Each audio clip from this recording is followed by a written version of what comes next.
జై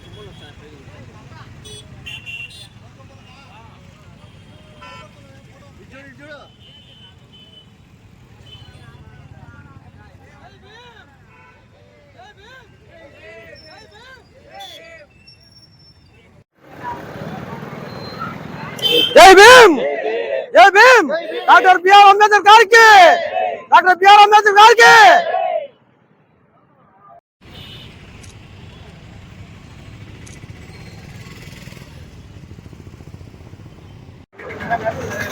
జై భీమ్.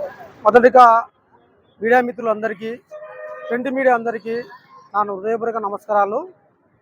ఈరోజు డాక్టర్ బిఆర్ అంబేద్కర్ జయంతి సందర్భంగా ఈరోజు మా మాలమారుల తరఫున ఈరోజు ఆయనకు నివాళులను అర్పించడం జరిగింది. శృతిగా ఆయనను స్థుతించుకోవడం జరిగింది. ఈరోజు మనకిచ్చిన రాజ్యాంగాలని మనం ఎంతో ఉపయోగించుకోవాలంటే యూత్ ముందుకు రావాలి. ప్రతి ఒక్కరూ రాజ్యాంగాన్ని మనం ఇచ్చాడు డాక్టర్ బిఆర్ అంబేద్కర్ గారు. రాజ్యాంగాన్ని మనం చదివితే ప్రతి ఒక్క యూత్ కూడా ఏ తప్పులు చేయకుండా అందరికీ ఆదర్శంగా నిలబడే మన డాక్టర్ బిఆర్ అంబేద్కర్ గారు ప్రతి ఒక్కరికి ఆదర్శంగా నిలబడాడు. అదేవిధంగా ప్రతి ఒక్కరు చేసే మంచి పనులు కానీ చెడు పనులు కానీ మనకెంతో ఆదర్శంగా ఉండే మన బిఆర్ అంబేద్కర్ గారు మనకెంతో స్ఫూర్తినిచ్చారు.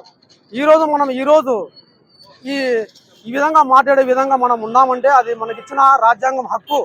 మన బిఆర్ అంబేద్కర్ గారు మనకు నిర్మించిన ఈ రాజ్యాంగం హక్కును ప్రతి ఒక్క యువత ఉపయోగించుకొని ఎలాంటి స్వార్థంతోనూ ఎలాంటి కుళ్ళు కుతంత్రాలతోనూ ఉపయోగించకుండా మంచి నడవడికలను నడచాలని మా మాలమాడల తరఫున మేము ఎంతో కోరుకుంటున్నాము. దీని ద్వారా ఎస్సీలు ఎస్టీల మీద ఎన్నో అత్యాచారాలు, ఎన్నో భూ కబ్జాలు ఇవన్నీ జరుగుతూ ఉన్నాయి. అట్లాంటివన్నీ ఈ రాష్ట్ర ప్రభుత్వము అరికట్టాలని మేము ఎంతో కోరుకుంటున్నాము. పైగా ఏమంటే ఈ మధ్యకాలంలో ఎన్నో అత్యాచారాలు జరుగుతూ ఉన్నాయి. దానిపైన ఎన్నో సంఘాలు ఎన్నో పోరాటాలు చేసినా కానీ ఎలాంటి ఫలితం లేకుండా పోతా ఉంది. కాకపోతే ఈ ఎస్సీలు ఎస్టీల మీద ప్రత్యేకమైన చట్టం తీసుకొచ్చి కృషి చేయాలని మేము ఈ రాష్ట్ర గవర్నమెంట్ను కోరుకుంటున్నాం. పైగా ఏంటంటే ఈరోజు ఏప్రిల్ 14న గవర్నమెంట్ హాలిడే ఇవ్వడం అనేది ఒక పెద్ద పండగ దినం మాకు. తద్వారా మేము ఎంతో కోరుకుంటున్నాం, సంతోషిస్తున్నాం. ఈరోజు పండుగ దినము మేము జరుపుకోవాలని కోరుకుంటున్నాం. జై భీమ్, జై భీమ్.